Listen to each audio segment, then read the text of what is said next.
Welcome to this episode of the Conservative Coalition. Today we're going to talk about how unions are bad for the economy. We have a special guest, Connor Boston. Welcome, Hello, Connor. hello. My name is Connor Boston. Please tell us about Uh, yourself, Connor, and where people can interact with you online.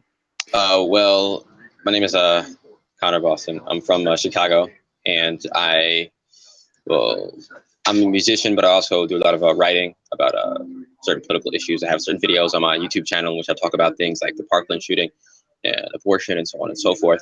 I have a blog in which I write about these things as well, everything from music to politics to the philosophy that undergirds this nation, constitutionalism and liberalism, so on and so forth. I probably need to do more writing, but I do have a fair bit of stuff. You can check out my YouTube. It's CB, capital C, capital B, space 470. My blog is called A Contradiction. It's on WordPress.com. And you can find out my Instagram, which is just CB __ 470. I post music stuff over there as well. So that's pretty much it. Great. I heard you say the L word. Can you please clarify your political views for the audience? The L word. Okay, so when I say liberalism, I mean the John Lockean philosophy, not the excuse that liberals call themselves today. That's like it's so terrible.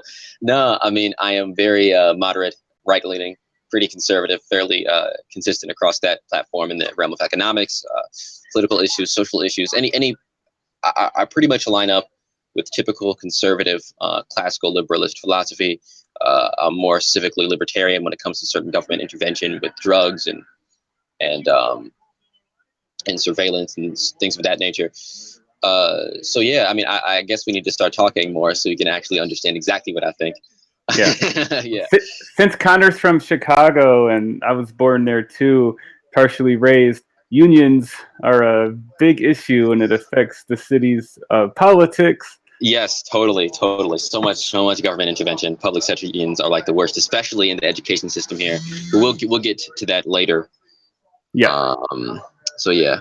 To get started, I want to tell you to please remember to like, subscribe, and share us on YouTube, and also support us on Patreon. The link is in the description below.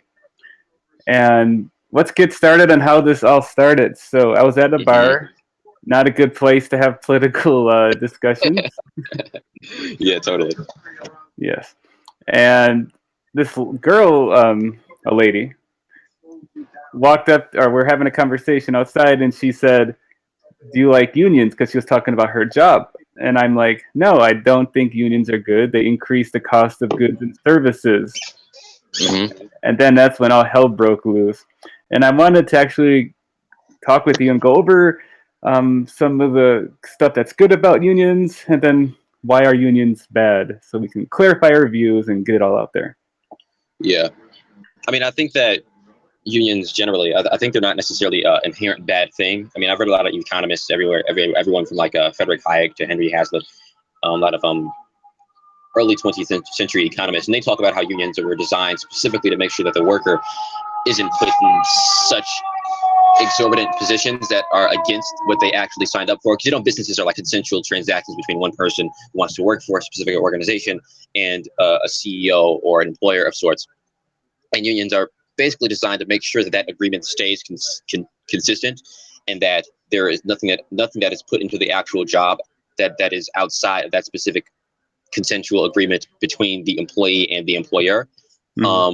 And to make sure that I think I can speak in more general terms. You really can't say, okay, it's for good and standard treatment, because there are certain places in which that don't really have good and standard treatment by the standards of American treatment. Let's say like in places over in sweatshops over in China for some instance, or sweatshops over in Vietnam to some instance. And the reason why I really can't clarify that is because even in those places, the companies who in fact outsource to other places, they still actually make a consensual agreement between the person who chooses to work at that, sweatshop and the organization. So you really just can't say, okay, it's for the benefactor, it's to make sure that the worker in fact gets the best treatment as possible, because that can be very selective. I'd say a union is basically just for trying to make sure that contract between the worker and between the CEO, between the employer, is maintained throughout the period of time in which they work at that specific company. That's pretty much it. Okay, excellent. So let's go why unions are good. They're great for the worker. Woohoo! But what does that mean? Competitive pay that gradually rises, people that will fight for you, great benefits like sick days and paid time off, job protection. It makes it harder to fire you. We'll get into that more later, and so on. Am I missing any good benefits, Connor? I mean, not really. I think those are all the benefits per se, but I also think that like the benefits in which you listed could also be viewed as detriments to a certain degree. Especially if they're federally mandated. Like, let's say the government, and this actually is the case. I think in Chicago, the government mandates for a certain amount of sick days and time off. Mm-hmm. And I think that, like I said, that should be consensually agreed upon between the person who, or like let's say the group in which the union group who in fact works for that corporation. I don't think the government should really have any like and sorry, I'm pretty sure we're going to talk more about this a bit later, but it's like, yeah.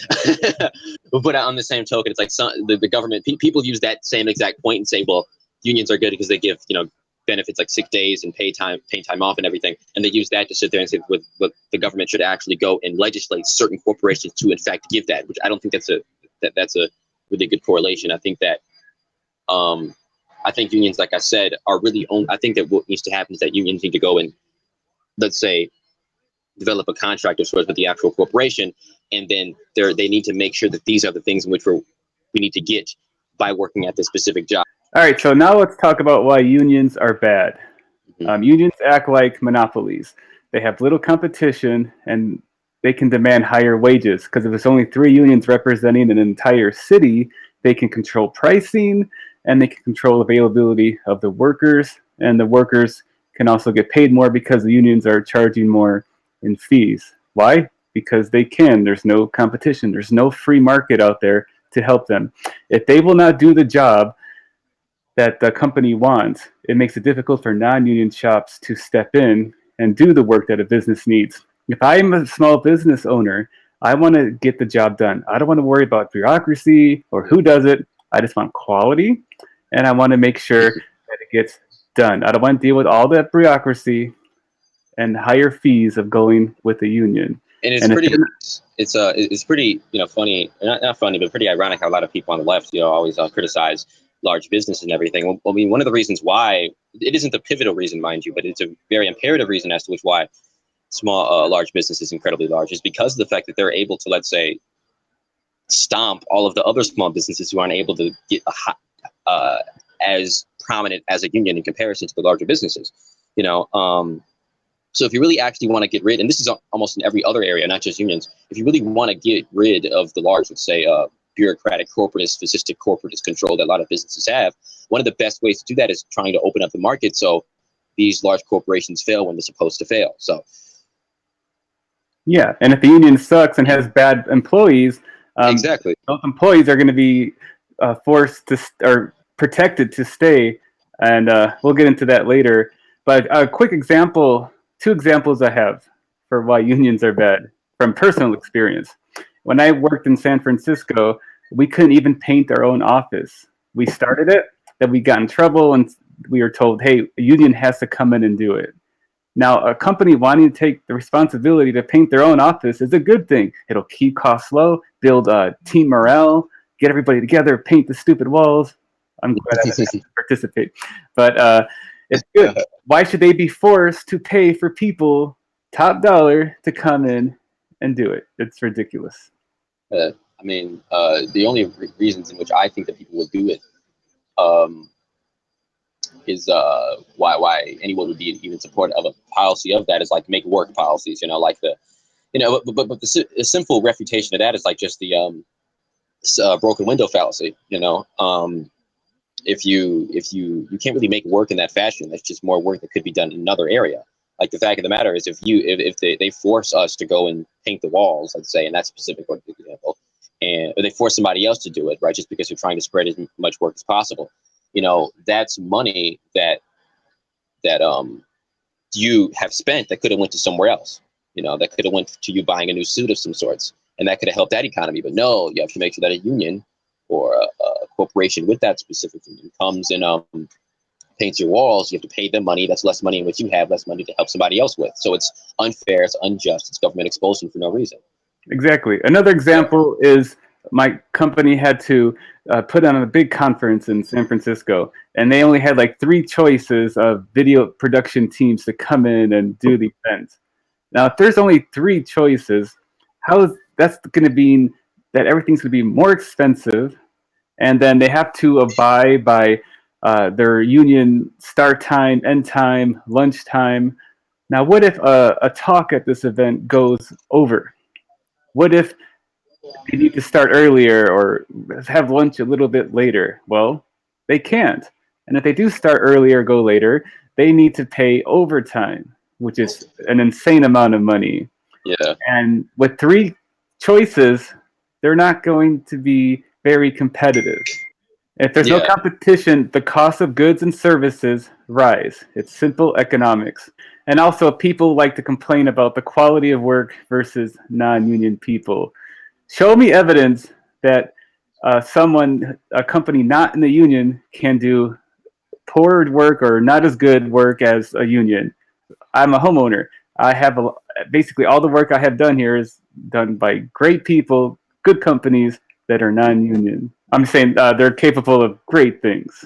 yeah, exactly. I mean, I think it's like I think it connects with like leftist philosophy that things are better done in a collective, instead of doing things with the collective of individuals who are so or their sole focus is their own personal self interest. Um, but on the same token, it's like I'm a music producer, right? I write songs, and I do it all by myself. um, and and I'm pretty sure there are unions insofar as the music industry, which I think are needed to a certain degree, because I feel like certain contracts, like 360 deal, are incredibly unethical and outside the agreement between the person, the corporation, and the worker. But on the same token, it's like I make this is my own personal opinion, and I am advertising myself a little bit, but I make better music than people. Uh, so, without the help of such. So I think that I think we should, like I said, I think, and you have to understand that competition. It's basic economics. That competition does in fact bring better products, and it's because the more that you compete, the more that you have an expose of one's actual tangible ideals, the more that gets acted out inside the actual universe, and we see the ramifications of that ideal, and then we're able to critique that said ideal. Like that's the definition of capitalism to a very, let's say, psychoanalytic or philosophical point of view. I don't think that people don't really understand that. I feel like when we say competition from a pure like economic standpoint, they're like, okay, well, why? A lot of leftists would just sit there and just take competition as more like a byword that conservatives say just because we want to get our point across. Like, no, the idea of competition has some actual tangible meaning. Like it does. It's the most ethical thing that you can in fact do. And I feel like a lot of people, and the reason why they support this union cause, because they want to be as ethical as possible. No, competition, right? The free market and letting everybody express themselves in the most altruistic fashion designed for the betterment of the person who wants that thing that comes out of that industry, right? That's the purpose, not for our own self-interest, to mind you completely. Like that's the most altruistic and most ethical thing you can do. But using government expulsion to force a collective to decide what the individual should do is incredibly unethical. And I don't understand how any leftist, any person who claims to be a liberal in any sense of the word, and before ethical and moral politics, like your quote unquote Cory Booker talking about his friend T-Bone, you know, can sit there and support a dastard thing like public sectors or publicly enforced or government enforced unions. I think it's incredibly unethical. So Yeah. You're not entitled to work. Nobody is, and nobody should be.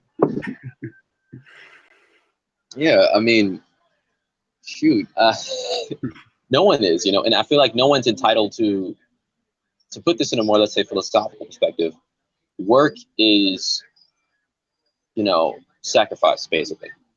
That's what work is. Work is basically, because whenever you're working, you're sacrificing something for the current, and you replace that current for somewhere in the end, by doing a specific allotted task that has a betterment toward an unseen thing. Like, let's say if you were to go and work at a steel mill, right? Even though that specific thing in which you do doesn't really have any tangible benefits as you're working, it does have benefits because we're able to manufacture steel relatively well in America.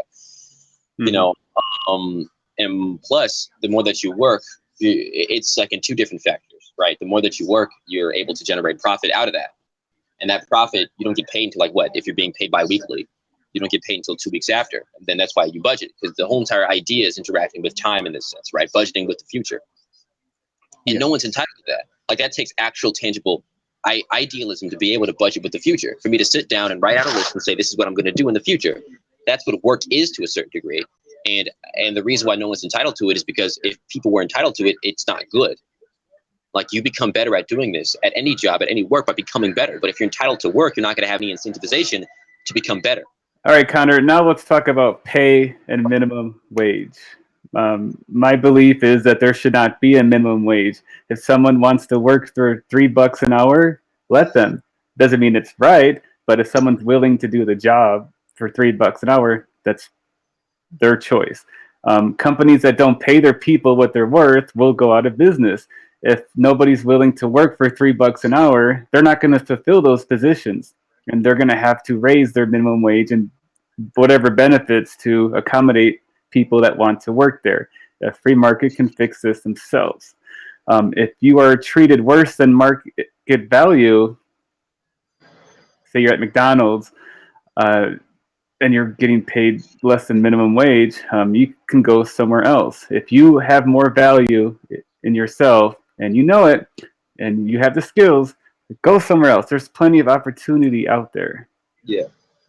hmm And I think a lot of the reasons why people, or let me say that again because I don't think you heard me all too well. I think a lot of the reasons why people even find this to be a moot point is because they look at places in which like Vietnam or Thailand or China, where people are working like in sweatshops, despite the fact that they are in fact consensually agreed to. People are working in sweatshops and making like iPhones and like shoes and stuff. And they're like, oh my God, look, it's so unethical. It's so dastardly unethical. And I do in fact agree with that to a certain degree. Like, I do agree with that. On the same token, it's like, okay, so stop looking at what is there. Okay, look at the unseen. The fact of the matter is, the reason why this even happens per se, right, is because like outsourcing is like the main cause of the reason why, let's say, all these places in other countries are working at such low rates.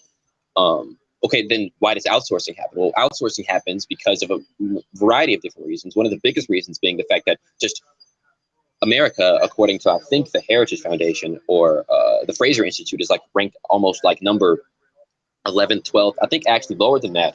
I think actually way lower, like 20 something on the metric of economic freedom in America, whereas other countries like Ireland and Denmark have actually higher government expenditure. Or not government expenditure, they do have higher government expenditure, but they have higher economic freedom. And this is why when people say that these places are socialist countries, they're really not. They have high economic freedom. They allow corporations to start up. They don't really have too high of drastic corporate tax rates. And even if they do, they have pretty, standard loopholes, let's say like in UAE. So like that's why outsourcing happens to a certain degree, because a lot of corporations, they see a lot of the economic restrictions, the highest corporate tax rate in the civilized world, even with the loopholes in which we have. Not every single corporation gets that. That's like an average. I think it's like 12%, the statutory one.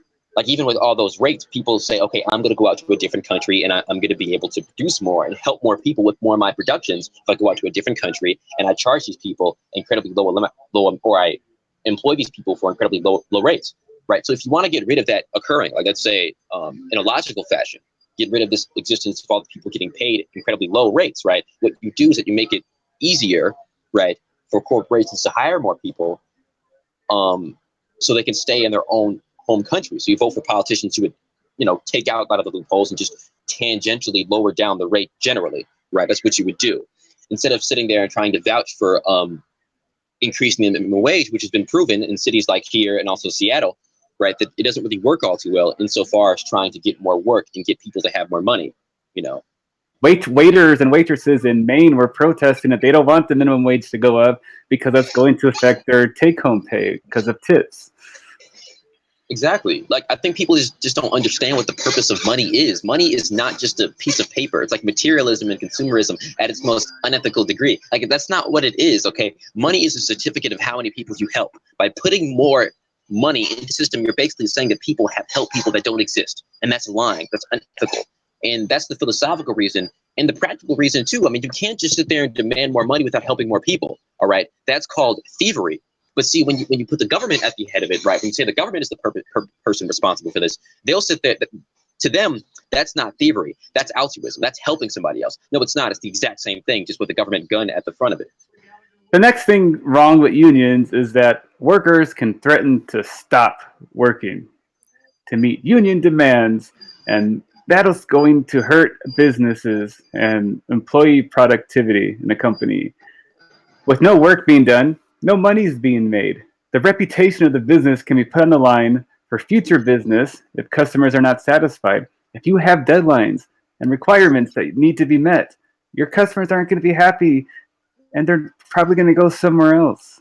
And that's not good. Higher wages can hurt workers because some may need to get laid off to pay for the other workers. If we're going to increase, if we have a 50-person company and we have to increase everybody's salary, if a company's smart, they're going to lay off some of those people to pay for it because they still need to be profitable. They need to spend a lot in research and development and cost to run the company.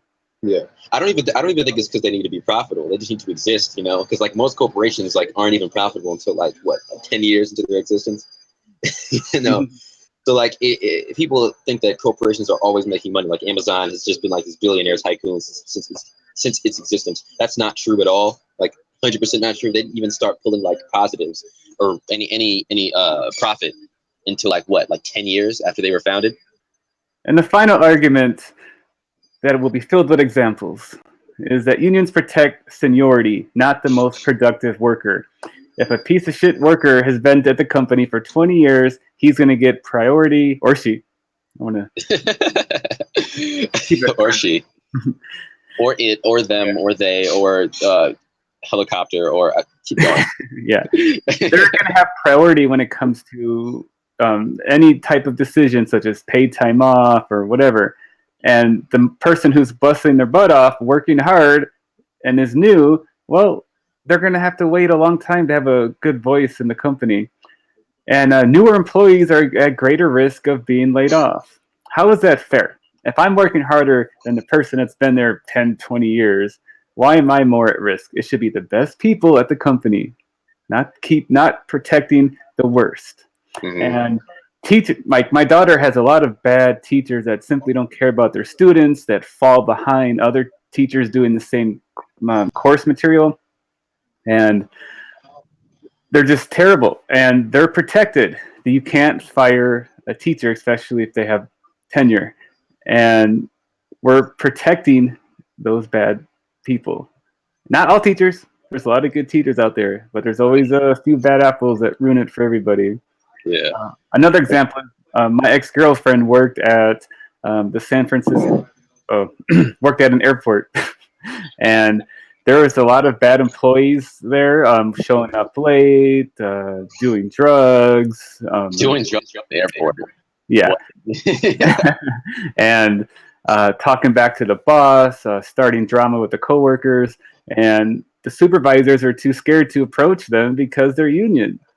If you're a piece of shit employee, supervisor should be all over you and writing you up, and not scared of some almighty powerful union to attack them. Bad Yeah. is bad, good is good. Performance based people. And when I was in the bar last night talking, someone said that there was a bridge accident with a union employee.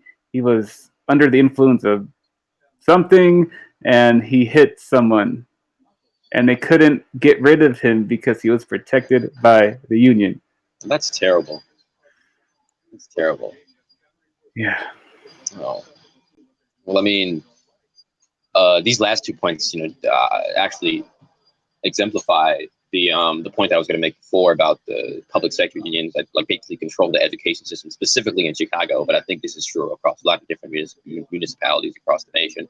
But the education system is incredibly flawed, and I think it's specifically for. I mean, I think unions have a very large portion to do with this. I think there was this case over in Virginia. I think it was in Virginia. It could have been in South Carolina. I forgot what it was, where they were protesting for higher pay. Public sector unions that were filled with teachers were protesting for higher pay.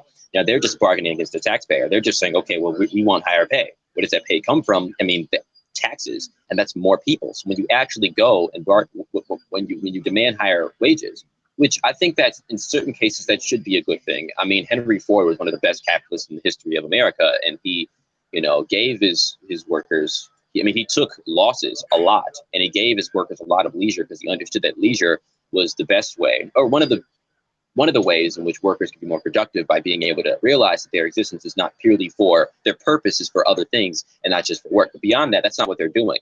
They're saying that, okay, well, I want more money. So instead of actually just going on the street and stealing it from other people, I'm going to use the government to go and pay me more money for my insignificant job of being a teacher to a certain degree. Now, I don't think that all teachers are insignificant, but I think the whole entire education system structure is a relatively broken one. And I think that a lot of it has to do with the fundamental design in the beginning by the General Education Board. But I think it's also because of the fact that teachers are able to bargain against other people and steal money from other people whenever they want to. They just put on a really large protest and then gain government sympathy or public sympathy by doing such. If they make all these emotional arguments talking about how teachers are so important, like, yeah, teachers are so important, but educational bureaucrats who indoctrinate kids on a daily basis are not important and should be done away with it at any cost. So I think that unions have been a very large, dastard, and terrible thing for the education system because they put teachers on this, and plus pensions too. And you were talking about this when unions protect seniority.